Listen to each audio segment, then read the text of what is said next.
যাদের স্বামী স্ত্রীর মধ্যে প্রায় ডিভোর্সের কাছাকাছি চলে এসছে সম্পর্কের জায়গাটা, মানে ডিভোর্সের চিঠি এর বাড়ি ওর বাড়ি পাঠানো হয়ে গেছে, উভয়ের পক্ষে শুধু সইয়ের অপেক্ষা, তাহলে সম্পর্ক কিন্তু দুজনের মধ্যে কেউ না কেউ, নয় হাজব্যান্ড নয় ওয়াইফ, দুজনের মধ্যে কেউ না কেউ আপনি চাইছেন যে এই সম্পর্কটা যেন, আমার ডিভোর্সটা যেন না হয়।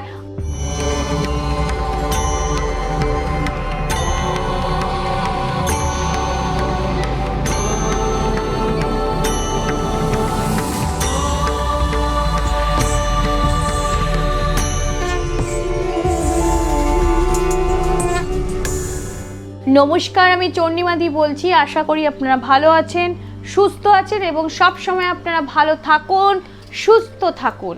আজকে আমি এমন একটি টোটকা বলবো যাদের স্বামী স্ত্রীর মধ্যে প্রায় ডিভোর্সের কাছাকাছি চলে এসছে সম্পর্কের জায়গাটা, মানে ডিভোর্সের চিঠি এর বাড়ি ওর বাড়ি পাঠানো হয়ে গেছে, উভয়ের পক্ষে শুধু সইয়ের অপেক্ষা, তাহলে সম্পর্ক কিন্তু দুজনের মধ্যে কেউ না কেউ, নয় হাজব্যান্ড নয় ওয়াইফ, দুজনের মধ্যে কেউ না কেউ আপনি চাইছেন যে এই সম্পর্কটা যেন, আমার ডিভোর্সটা যেন না হয়, আমরা পুনরায় ভালোভাবে সংসার করতে চাই।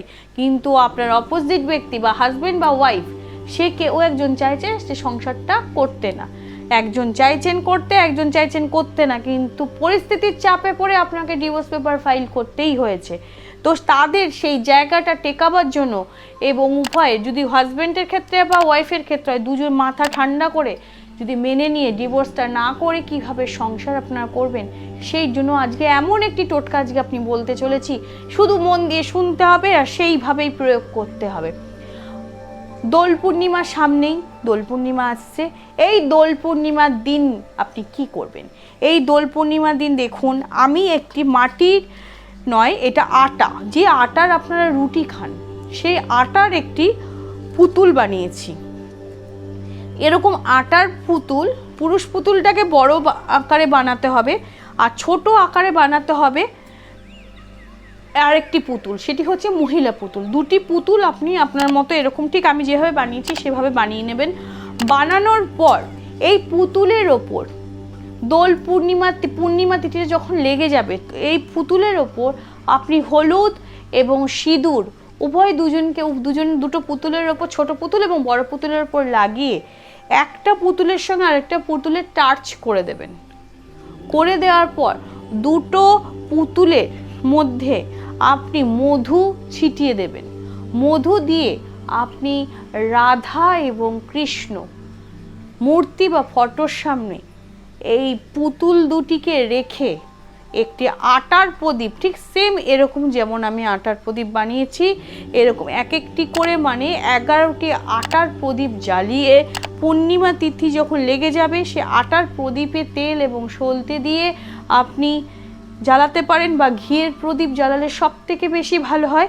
জ্বালিয়ে আপনি আপনার হাজব্যান্ড বা আপনার ওয়াইফের দুজনের সম্পর্কটা ডিভোর্স না হয়, সেই মনস্কামনা যদি রাধাকৃষ্ণর ছবি বা মূর্তির সামনে দোল পূর্ণিমার দিন করেন, তাহলে আমি 100 থেকে 100% আপনাদের গ্যারান্টি দিয়ে বলছি, আপনাদের এই সম্পর্ক কোনো কারণে, আইনের দিক দিয়ে হোক বা নর্মালভাবেই হোক, কোনো কারণেই বিচ্ছেদ হবে না। দুজনের পরস্পরের সম্পর্ক নষ্ট করতেই চাইবেন না। আপনারা একসাথে থাকার ডিসিশন এবং চিন্তাভাবনা নিয়ে নেবেন এবং আপনাদের মতো সুখী জীবন আর কাউর হবে না।